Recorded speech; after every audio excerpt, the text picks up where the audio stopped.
Hi guys, and welcome to a multicast video.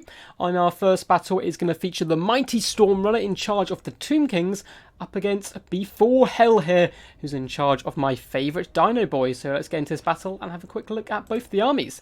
So for the front line of the Tomb Kings, we've gone very cheap and cheerful, I can see, with some skeleton spearmen, and these boys are just here to hold the line and allow the rest of the army to actually do some serious damage. They'll do okay against skinks, but will be munched by Saurus and so forth.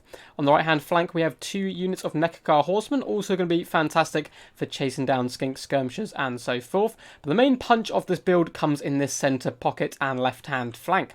We have a unit of Ushopti and the combat version, not the ranged version it would seem. Nice to see these guys get a bit of action as well. We have a Necrotect up on top of a chariot. We have Arkan the Black leading the forces here. Let's have a little look at his toolkit today. So he is bringing the Tomb Blade of Arkan, Staff of Nagash, the Liber Mortis, and we also have Fate of Buna and Spirit Leech. So a pretty decent kit overall.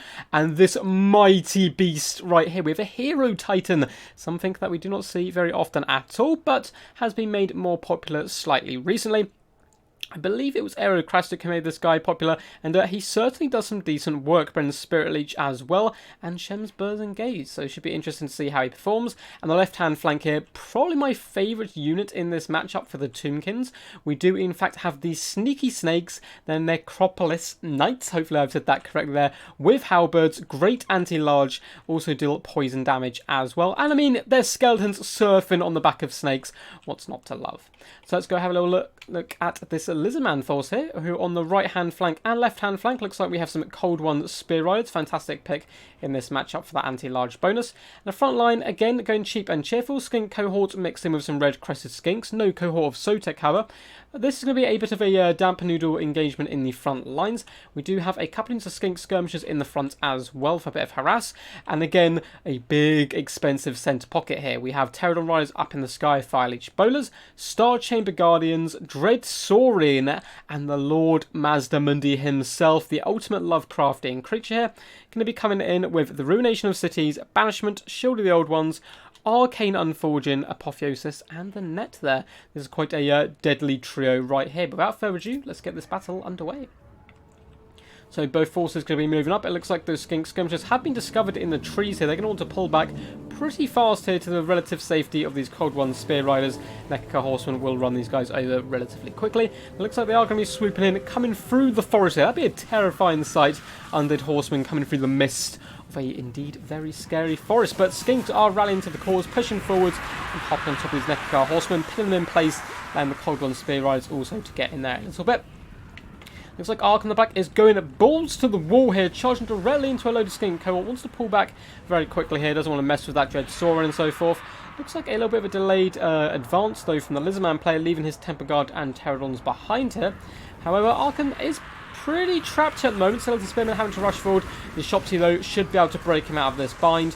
Necrotect rolling dirty as well on his chariot. As you can see, the front line is well and truly engaged here. Arkan the Black has been netted though, and this is a disaster early game for Storm Runner and the Tomb Kings. Dread Saurian popping on this boy, and look at that chunk of health coming down 2 hits, and he's down to half health. Is he going to be able to get out of this? I'm not so sure here. Lord Mazdamundi is pushing up as well, but the net should be free in a second. We do have a load of buffs coming down as well. And Arcane Unforging probably going to make it impossible for Arkan the Black to escape here, and disaster for the Tomb Kings early on. I don't know if they can recover from this. A big banishment spell does come down. We're also hitting some skeleton spearmen here as well. So battle has started very, very rough here for the Tomb Kings. It looks like Arkan the Black might be able to escape here, but Arcane Unforging has started to crumble down to 100 health. I think he's just going to crumble out here.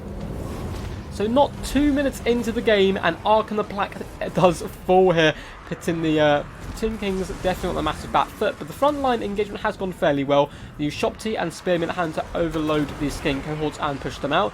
Looks like Star Chamber Guardians were kept in deep reserve there, not forgotten about at all. And those guys are going to be pushing forward and should do some decent work. Cold One Spear Riders are doing a fantastic job up against the Nekakar Horsemen here, and the Tomb Kings are really going to start to struggle now. They're losing their mobility, and Cold One Spear Riders will also be decent at taking down at that big Titan. And there's a very healthy Dread Sauron effort as well. Did have a little Spirit Leech on him, but he does look like he's going to be doing just fine. Lord Mazdamundi just smiting some skeleton spearmen, and he looks like a pretty happy boy as he does so, trying to keep close to that Dread Sorin. In the distance, it looks like the Temple Guard have been got an Apotheosis buff on them, but they've been surrounded by a Necrotech, Necropolitan Knight, and Spearmen here. All units that these guys should be able to handle, but they're being overwhelmed here by the sheer number of forces coming in here and dragging these mighty Saurian down to the dirt. Some pretty cool attack animations as well coming in by these knights there. Doing a decent job, and it looks like they're going to be able to break the Star Chamber Gardens, which is a fantastic pick here by the Tomb Kings, isolating this force and pulling them apart. If they had rallied on top of the Dread Sorin, there is no chance the Tomb Kings are getting back into this. They need to isolate their targets and pick the fights, and that's just what they're doing. It looks like they're having to drag down the Star Chamber Guardians, take a lot of damage in return, however. And over here, the Dread Sorin and Lord Mazdamundi go for 2 for 1 here on the big old Titan.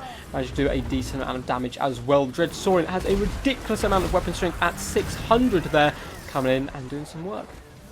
In the trees, somehow these Nekakar horsemen, with the help of some beat-up spearmen, are holding back the Cold One Spear Riders and doing a really decent job, but they are slowly starting to go down.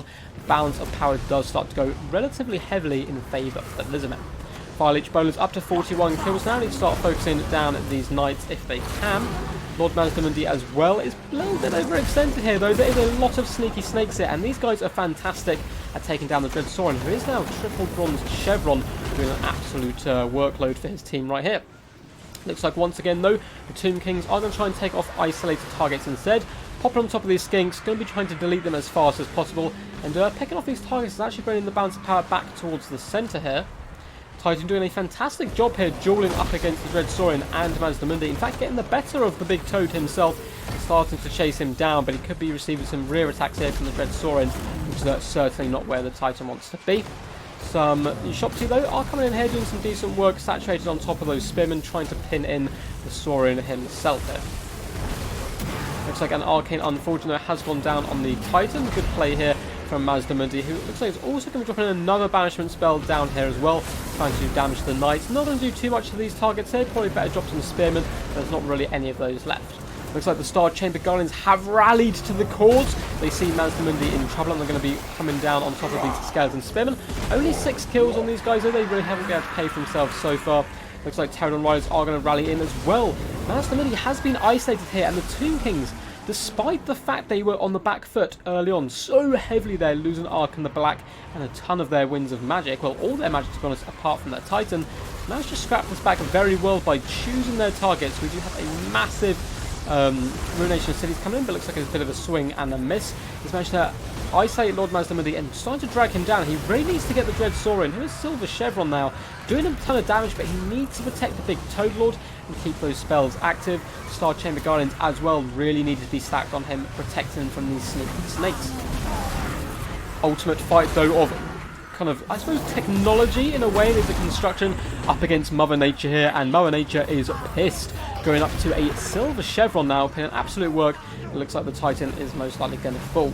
We do have some skink skirmishers being pesky on the outlines here, doing some decent damage to Nekakar horsemen, who are somehow alive up against those Cold One Spear Riders, who looks like were completely defeated as well and routed off the field. But Mazdamundi has started to flee now from the sheer pressure of these halberded knights. Necrotech putting in some work as well. Looks like the Titan down to just 724 health. Just beaming the floor a little bit there, making sure, you know, his entrance is nice and dramatic, and he's going to try and chase down this Dread Sorin, who's desperately trying to come over here and rescue Lord Mazdamundi, but I don't think he's going to be able to. And down he goes, and he doesn't die. He merely banishes himself to the ether for a few rounds, and I'm sure he'll be back in the future. And without the balance of power, though, still in favour of the Lizardmen, even though they lose their Lord. Knight starting to go down as well, just under the sheer power of this Dread Sorin, but with no healing left, and a nice Ushopti summon coming in as well. They should be able to pin him in place now, as the Titan lugs his way along. Very slow and purposeful here, but he arrives precisely when he means to, just as he's crumbling down to 200 health here. Once again, beaming the tail of the Dread Sorin, who does roar, though. Kind of angry boy here, coming with a big slap as well. Down to 90 hit points here. Dread Sorin does go for one more big bite there at the heels of the Titan. Just triple chevron himself now, and down the mighty creation does fall into the dirt there. But the Dread Sorin now down to just 980 health. Tomb Kings are starting to crumble, though. Their entire force is starting to break here, but those summoned Ushopti keeping the battle together, and it looks like they do break the Lizard Men there with that clutch Ushopti summon at the death there. So let's go to the end stats there and have a little review of both armies. So, very well played to Stormrunner. A massive thank you for sending this battle in. Crazy game there. Really early on, massively put under pressure here with Ark and the Black. Overextending there, unfortunately, a little bit too much. And that is something you cannot do up against a foe who has nets. Managed to trap him in. Dread Soaring came in and put the absolute business onto him and destroyed him very, very quickly. But, as I've mentioned multiple times during the battle already, what Stormrunner did well in this situation, did not panic. Instead, pick and chose his targets. His opponent was a little bit loose in his attack. It was a little bit coming in drips and drabs, and that allowed Stormrunner a way back into the game. Isolated the Star Chamber Guardians, dragged them down, isolated Mazdamundi and dragged him down, using his extra mobility to his advantage. Now, if Mazdamundi had been rolling dirty with the Star Chamber Guardians and the Dread Soaring in more of a Death Star, I think it would have been impossible for the Tomb Kings to recover from that early defeat there of Ark and the Black. Anyway, guys, this is going to be a multicast once again. So we're going to be popping in now a replay from Papa Palpatine. So let's get in and check this one out. So it looks like the man, the myth, the legend himself is going to be playing the mighty Norscans, led by Frog the Troll King. This is going to be a fantastic game. It's always good to see Frog in action. And we have Jungle Man, who I recognise the name for some reason. I think he may have played in the recent King of the Hill on Turin stream the other day. I think that's where I know him from. But he's going to be playing the Empire and the mighty Karl Franz. So let's have a little look at the armies. It looks like there's going to be some early skirmish in the trees as some Norscan Warhounds and the Beasts of Tashnart, a really awesome unit. These guys are the Regiment Renowned Warhounds, and they do have anti-large, which really catches a lot of people off guard, jumping in some pistoliers. So nice early engagement going on. But for the rest of the army, it looks like we have the Brutes of the Hound, Regiment Renowned Marauder Berserkers, mixed in with some basic, cheap and cheerful Marauders. And looks like we also have some more Berserkers as well. Now, I really like the kind of cheap and cheerful front line, mixed in with one or two more damage dealers as well to make it a little bit more buff. Now, in the centre pocket for his leadership, we do have Frog the Troll King. Now, he is a bit of a beast. You don't see him too often because I think Wulfric is just by far normally the best pick. But Frog, he definitely has some tools. He's coming in with that regeneration. Of course, causes fear. Does he not cause terror? Surely he does. Only fear. Oh god, that is not good for him. But he does come in with a whopping 60 melee attack and Frostbite as well. So once he catches an opponent, they stay caught. So we also have a load of Skinwolves. It looks like we have the Maws of Savagery as well, the Regiment Renowned version, and 2 on this side as well. So 2 armoured and 2 regular.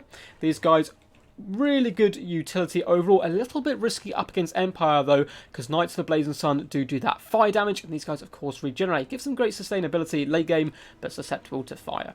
We have some Norscan Ice Wolves in the back, and a Famir Balefiend as well coming in with, let's have a little look, the Burning Head, Cascading Fire Cloak, and Fireball, so a nice little toolkit indeed. Now for the Empire forces, we do have 4 units of Pistoliers, it looks like, being caught up in the front line, but a mighty hero does come forth to defend his people. We have the man, the myth, the OG hammer-wielding god of a man, Karl Franz, and he has brought Gar Miraz as well. No Rune Fan, unfortunately for him, but he's going to be riding on top of Deathclaw, looking very majestic up in the sky. He's going to be assisted by a Jade Wizard as well, with Earthblood, Regrowth, and a Power Stone. Literally going to be trying to get that value off the Franz man. Then in the front line, we have a couple of units of Flagellants. Looks like 1, 2, 3 overall. We also have the Sigma Suns, an absolute staple in most Empire builds. These are the Regiment Renowned Swordsmen, unbreakable, decent melee combatants as well. Just a nice sticky front line. So overall, really cool unbreakable front line. Should do some business. And to top it all off, we have Gotrek Gunnarsson, the either best or worst Slayer in history, depends on your opinion, as he's killed a lot of big nasties, but at the same time, he hasn't managed to fulfill his oath just yet. So he's going to be coming in there, giving these guys a nice little pocket of anti-large. We have the White Wolves as well, Regiment Renowned Huntsman, another unit which is going to be really good at taking down those Skin Wolves, and Knights of the Blazing Sun. So luckily for Papa Palpatine, there is only 1 unit of these guys, but really awesome colour scheme here with them, and that fire damage, they just tear Skin Wolves apart so quickly. They'll also be quite good against Frog as well. So originally, looks like a bit of a disaster in the front line for the Empire, some Pistons being routed off, but Looks like the Empire have managed to counter quite nicely. One unit of hounds here getting decimated. Looks like in return they did some damage to some pistolers. But France coming in, getting a fat 16 kills already and scaring off the beasts of Tashnar. Unfortunately for those guys, they'd... oh god, are they going to run off the battlefield? Nah, there's quite a big distance here. They should rally. They'll actually do some decent damage to France himself when he's on top of his mighty beast. I believe I did just hear a fireball coming in. Let's track that in. Looks like it is going after the wizard, and unfortunately does swing and miss. I've seen these arc round before and chase their foe. Unfortunately, that one isn't going to return.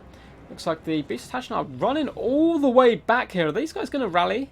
That'd be a really good unit to keep in the back pocket, though, with 30 troops. That's still a decent amount of damage. Sorry, I'm staying away from the battle, but yes, they do rally just in time. Okay, let's get back to the battle. So it looks like at the moment they're just trying to both kind of pivot a little bit and get the best engagement. Norscan's not wanting to fight in the trees here with all these skin wolves, who will of course get a negative for being those large. And it's interesting to see so many pistolers. I see a load of people rocking them recently, but I've never really been able to get the best value out of them, but I'm sure there's a lot of better Empire players out there who do a decent job. So Marauder Berserkers saturating in with these normal orders should be able to tear apart the Sigma Suns fairly effectively if they manage to lap around and get all their troops in. And the front line is engaged everywhere. This is going to be such a bloody affair with both these guys being huge damage dealers here as the charge does come in. Both forces roaring into battle and should start tearing apart each other relatively quickly.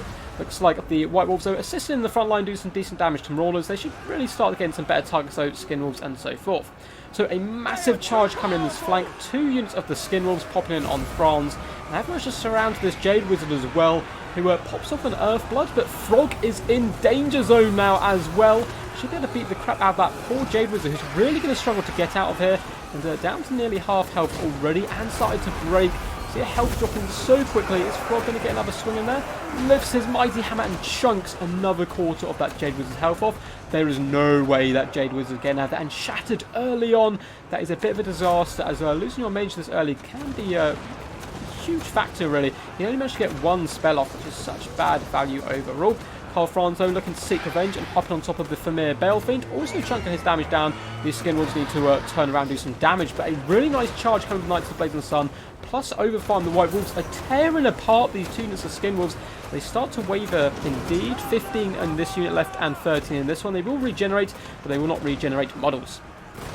Sigma Suns in the middle of this all as well, holding the line desperately, and another charge comes in from the Knights of the Blazing Sun, rallying to France here, and they've managed to break off both units of Skin Wolves, it would seem, running for the hills here, and now Frog is completely isolated. Over on the far side, Skin Wolves in a much better kind of a match up here in general, managing to stomp some of these flagellants down and also trying to hop on top of the pistolers in general. But for the most part, the Empire has actually managed to fight back relatively well after losing their wizard so early on, and the Famir Balefiend is running for the hills as well. I would take France and chase this guy down and finish him off. You do not want that magic coming back, and he does indeed rally, which could be a bit of a disaster. So Frog trying to get back towards some friendly troops, and most of the Norscans are finished here. We have Knights of the Blazing Sun once again fighting Skin Wolves in the trees. Gotreks here, Huntsman as well, could do some nice overwatch. Really nice isolation from the Empire player here, pulling apart these Skin Wolves, which could be a big problem here for Papa Palpatine. Big Frog, though, coming over to have a little bit of a say here, trying to rescue some of his troops. It looks like the Knights of the Blazing Sun finally had enough and were shattered off. And the ultimate duel now of man versus beast. Frog doing decent work here. He is confident as well. But stand your ground pops should give Carl Franz a little bit more stability, but he's going to be running himself, trying to get out of there and allow, you know, the Huntsman and other troops to really tear Frog apart. Famir Balefiend running around here. It's got some Ice Wolves in support as well. France really needs to just drop in the sky and finish him off. There's no point leaving him alive to cast nasty spells and so forth. And in the back lines, Skin Wolves have finally got on top of these Huntsmen. Really nice play here by Palpatine, realising how kind of dire the situation was over there and how much damage these guys are doing. Does hop on top of them.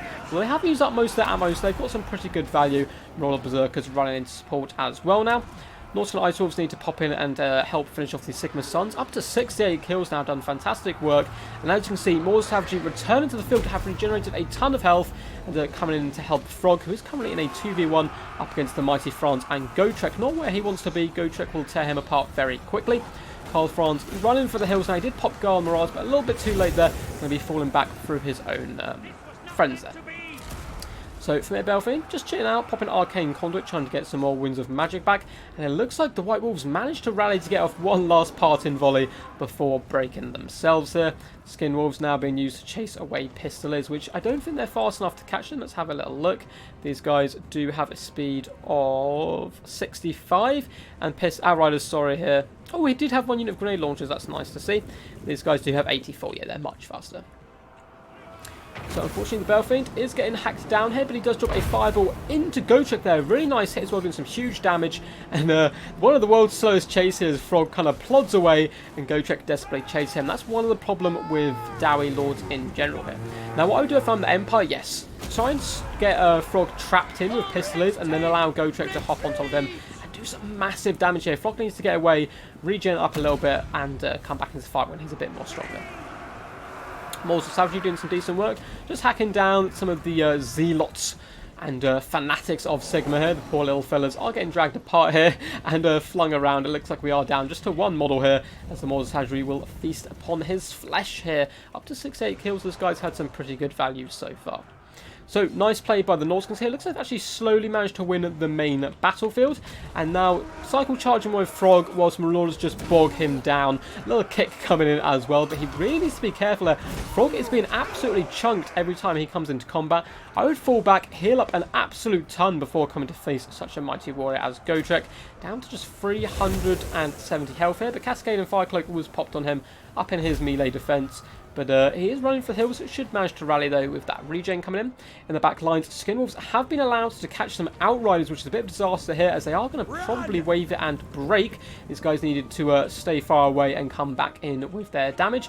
Grenade launchers actually don't do too bad damage to single entities and units like Skinwolves, even though they are more designed for anti-infantry. But they're going to be sandwiched a little bit. We do have Norse and Ice Wolves flocking from the trees in a downhill charge, and they're going to feast on these guys all day, as the Armoured Skin Wolves do come in for a rear attack as well, and the Outriders are completely doomed here. You can see them yelling retreat in the distance there, and they are going to be fleeing. Over in the far side, Marauder Berserkers did chase off the White Wolves. Nice diligent play there by Palpatine, forcing those guys off. Doesn't want them coming back late game and trying to snipe out Frog or any of the nastiness. Looks like Karl Franz did rally, and another miss with those fireballs. He's been so unlucky. Those fireballs, for the most part, apart from one decent one on Gotrek, have been complete misses. He does pop a Foe Seeker Franz, trying to get back to battle, but down to 360 health. Is he going to come in for a snipe on Frog, who's down to just 660 health, but he is starting to regen at a fairly rapid rate. He's going to start plodding back to the main line as well. If I was the Franzmeister, probably, yeah, snipe out the Belfiend and then come over here and snipe out Frog. But he's got to be careful. If these Skin Wolves get just a couple of attacks on him, he is doomed. He does very successfully there drop in and terrify the Belfiend. But is he going to get back up into the sky again? He does. They're looping those long limbs as fast as possible to try and get on top of Franz, but it's not quite enough. He can now be used just to float on top of this Vermeer Belfiend and force it off the battlefield. But it looks like it is mainly going to be Gotrek and Franz against the world here. Some Pistoliers are charging desperately into combat, but a massive swing. That's what you get for having the sheer nerve to charge the Troll King. You get absolutely crumped, and these guys are shattered and running off. But it looks like Frog is going to take a charge there from Karl Franz. A souped-up Karl Franz on Garl Maraz, indeed. Doing some decent work overall. Frog is in fact terrified here of the Manlin, and down he goes, but at the same time Franz falls as well. So two heroes of their own people going down. We do have a Cascade and Fire Cloak though popped on the Maws of Savagery, giving them some melee defense and armor piercing. The armor piercing won't be too useful, but that melee defense will certainly come in handy. So that Belfiend has been allowed to survive far longer than he should have, getting great value with those spells. But it looks like, is there anything else going to rally? Marauders have run off the field. It looks like what you see is what you get. We have a few Berserkers coming back to the field, and then it is just this Gotrek designed to hack down Maws of Savagery and such beasts. With effective cycle charge in here, he may be able to pull out to the victory. Gotrek needs to turn around and hack this little fellow down, but unfortunately his stumpy legs are just too slow and they are failing him a little bit. Some of these Skin Wolves are starting to waver a little bit, but they should all be regenning at the same time. Is this another fireball coming in? Arcane Conduit has been popped, so a second fireball does come in. Looks like it's going a little bit high, but it dips last second. and gets some nice contact with Gotrek, but also comes in and kills 3 skin wolves, which is a bit of a disaster. This Bellfiend has been up to no good all game. Some nice cycle charging coming in on Gotrek, pulling him apart. Now, will he get his healing proc? That could be really key here to his survival. Skin wolves being used in sustained combat, and then one looping out and looping back in again to do some serious damage, which is also really nice. And these guys starting to struggle here a little bit though. Gotrek doing work, 37 kills. How many do we have left? 9 more savagery here and 8 here. And the healing proc does go off there. Gotrek getting a big burst of health. The Skin Wolves decide, you know what, this is a good time to fall back and regen ourselves here. Bellfiend, you know, not really where he wants to be. Getting in with a few attacks though, thinking maybe I'm the one who will end the great saga, of Gotrek. But Gotrek, having none of that. You're just another one, you know, another one to add to the list. Everyone, when they meet Gotrek, it is the greatest moment of their day. For Gotrek, it's just another Tuesday, and he's hacking down more foes as he goes. Another nice swinging attack does cleave another member of the Maws of Savagery, but looks like he's going to survive here. And the cycle charging maybe going to be enough to pull it out. We do have some Royal Berserkers, and this is actually quite key. Another 20 men to saturate these Skin Wolves on top of. May do decent work up against Gotrek, who has popped Gotrek's Doom here. The Marauders all coming for a big attack here, flinging the poor Dowie Master to his knees. But he still has a 1,200 health, which is no small deal. Marauders, though, or Marauder Berserkers, sorry, do a decent amount of damage. That's pretty good kind of counter to Gotrek here. They are damage dealers. They don't care that they're naked warriors themselves. They're just trying their best. Although another few get sent flying here, and it looks like they're in fact going to start routing. I don't know if anyone can stop the man, the myth, the legend here. It's pretty damn tough and close fight. Bounce power very heavily in Norscan's favour, though, which is going to help keep some of their troops around. Unfortunately, more Berserkers are starting to go. Here goes poor Gary here. He doesn't want none of this action. I don't blame him. I would not want to go up against Gotrek myself. Anyone who rocks a haircut that confidently into battle is certainly someone to be feared. Looks like he's trying to focus down one unit in particular, and those guys are exhausted and having to pull back once again. And I feel like if this was in a tournament situation where the attack and roll was in place, so these Skin Wolves would actually have to stand and fight here at least one unit while the other one cycle charge. I think Gotrek probably would have had this by now, but really nice play here by Palpatine, not allowing him to get too much attacks in before he managed to fall back and swoop in once again to get that nice charge bonus and slowly wear down the Lord himself. Gotrek 197 health here. Although, I mean, the Skin Wolves are wavering down to 3 Maws. They do, in fact, rout. There is just the Maws of Savagery left. Foe Seeker is popped, and another one does go, but they all come in some huge leaping attacks there. Gotrek down to just 118 health, and bam! An absolute slam on top of the head, and a roar of victory. Look how happy this guy is just to be involved. He wasn't even the one who got the kill. But a nice Pyrrhic victory indeed, and that is the definition of a Pyrrhic victory. 1 unit left to win the day. So Frog the Troll King, always good to see him in action. Really love his thumbnail up here as well. Looks very glorious. Did decent work as well in helping take down Karl Franz, but I feel like the Knights at the Blazing Sun probably could have been used slightly better. They did come in there and do some decent damage to Skin Wolves, but if he had kept them alongside Franz and Gotrek at the same time, which I know is tough because Gotrek is on foot, he probably could have been able to nuke those Skin Wolves. But regardless, really good play by Jungle Man as well. I really like the unbreakable front line mixed in with this huge skirmish core, and the White Wolves did serious damage on those Skin Wolves and really put him kind of in the driving seat early on.